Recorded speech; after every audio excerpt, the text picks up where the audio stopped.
Hello, I'm here at InSight Gallery in Fredericksburg, Texas. I'm Bruce Greene, and we've got a solo exhibition opening this weekend.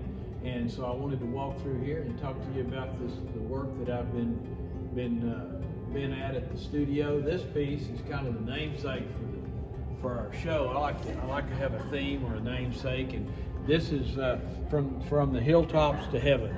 And so that's kind of our theme here. But this dials back to years ago, before cowboys had trucks and trailers, and they decided to move on and go somewhere else and work for somebody else, or just go see new country. They'd saddle a horse, of course, and they might have another spare horse, and they'd throw their bedroll over that horse and strap it on there, and they might strap on a coffee pot or a frying pan. And now this would be before fences, and they could just light out and go across the country. And the freedom of that, and the beauty of what this man's seeing before him, and to be in fresh new country, is what I had in mind as I did this painting. Okay, this thing we call it a bridal hanger. You can hang a bridle or spurs on this. This is called the toppy, and the reason I call it the toppy is because that's a term that cowboys will use sometimes. I've asked. I said, what do you guys call a horse that's like your number one, the one you go to? And they said the toppy. Okay, so that's my toppy. Well, that's what this is, and so I sculpted what I wanted to be a mature horse, and in a bit that suits that horse. But you can hang a bridle on there, or spurs, or a hat. I've got this enough space here that no problem, you can hang a hat right there, and do that with my left hand. See, just like that. So, and then down here, this was a bolo piece that I designed for the Prix de West exhibition several years ago, and we've adhered that to the post on there. So, the toppy, fun piece. That's a limited edition of 25. And then these are India ink drawings, and I'll just, and I'm talking about with the bottle of ink and the quill pen and that kind of thing, and I love to do those deals.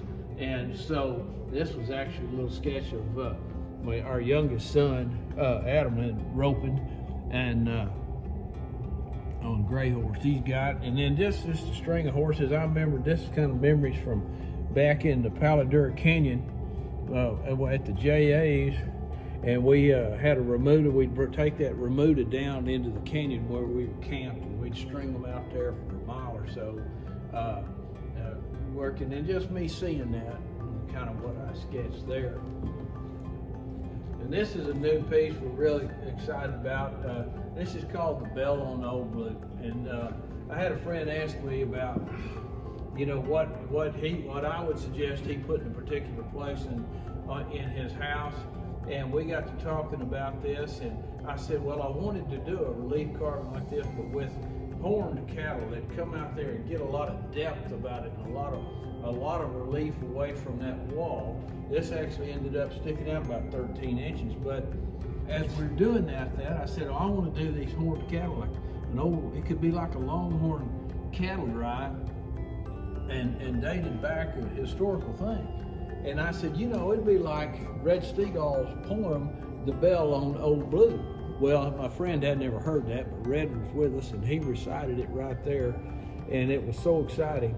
But Charlie Goodnight had a steer they called Blue, and they would put a bell on that steer, and he would lead the rest of the cattle, and he knew the way to the rail yard up north. And he would lead them up there, and they'd bring him home, and then he'd lead them up there again. And they just kept doing it with that old steer. So that's what that's about, and that's an edition of 20, and we're really excited to be introducing it. This board, our India ink drawings here. This was just a white-tailed little doe that come by my studio one day. I looked out the window and saw her. And this is a friend I was working cattle with on the sixes one time, and he just saw we were just waiting on something to happen. and he threw his leg back over around the horn, and we just all relaxing for a little while. So just character of things that we see and do.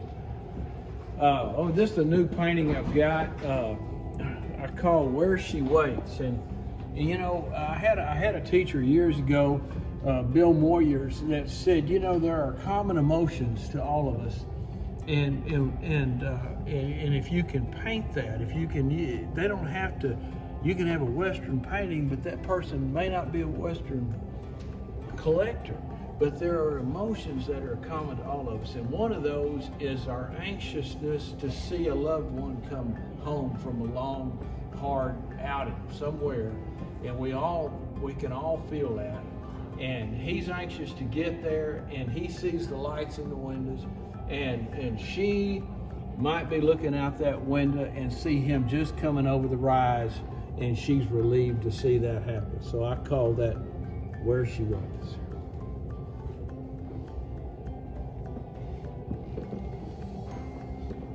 This was a little ink drawing I did just of a standing horse there. I just wanted him to look tired and not particularly refined animal, but just a little workhorse. I just love to draw like that. Okay, this little painting I 24 inches by 24 inches.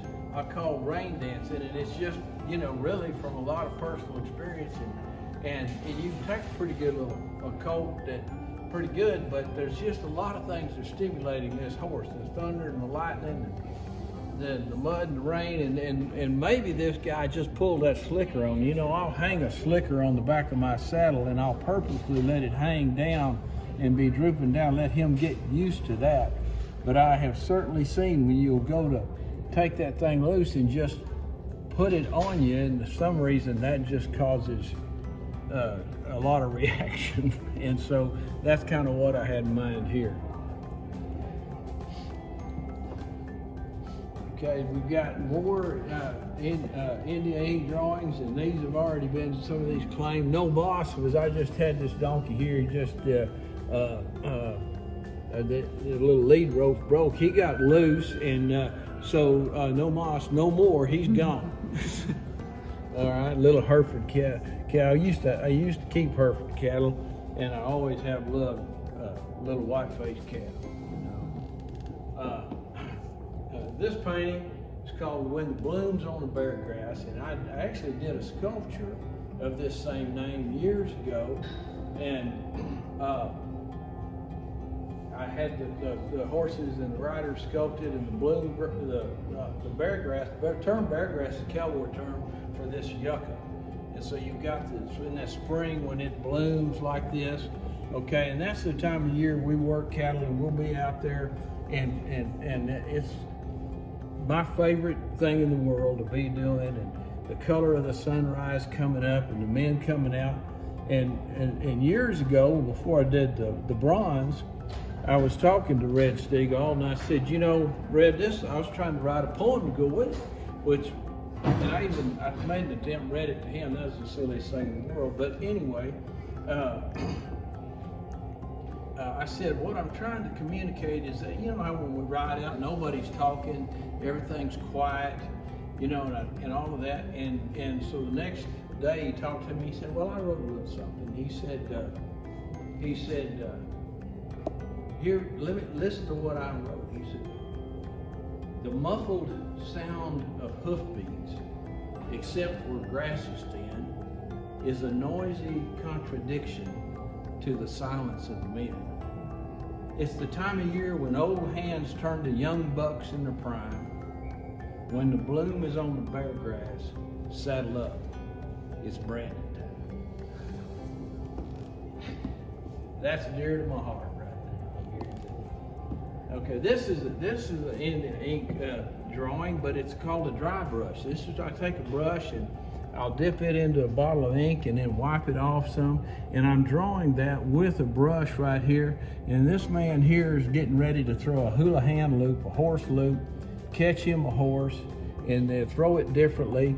You'll see he's got an extra loop right here. That's to get a little more distance, a little more throw out of it when he goes to catch that particular horse.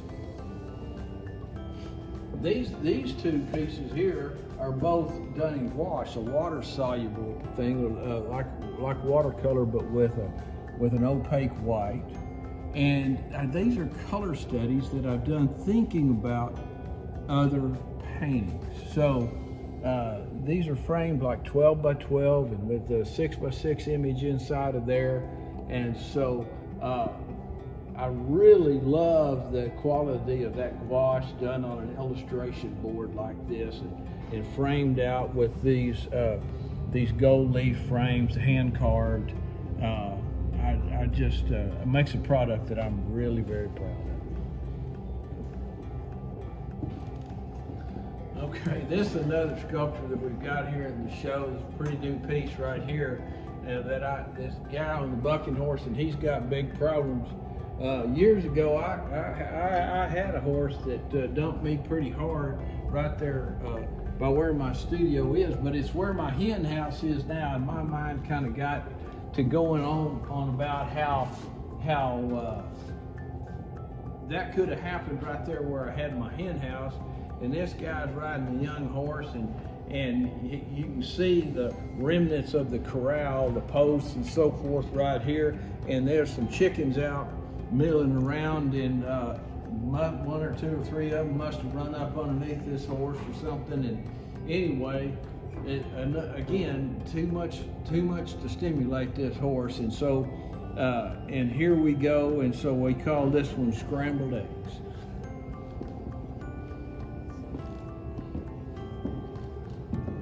We've got another bronze over here that we've had a lot of fun with, and again, it's kind of things that happen with horses. I call this a little cinchy, and this horse here, if you handle horses, you might have had this happen when you throw that saddle up there, but when you go to draw that cinch up pretty tight, all of a sudden, I've had them lay down, I've had them sit down, but I've had them blow up like this right here too.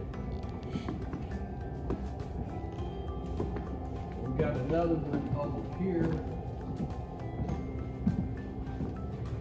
that I call While Riding the Canyon Rim. We've got a lot of whitetail deer in our country, and I love them. I love to watch them.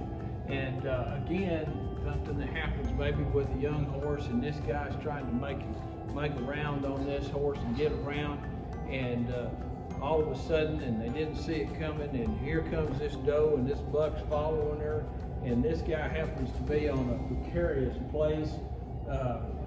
And that's why I called it While Riding the Canyon Rim, to let you, with your imagination, think about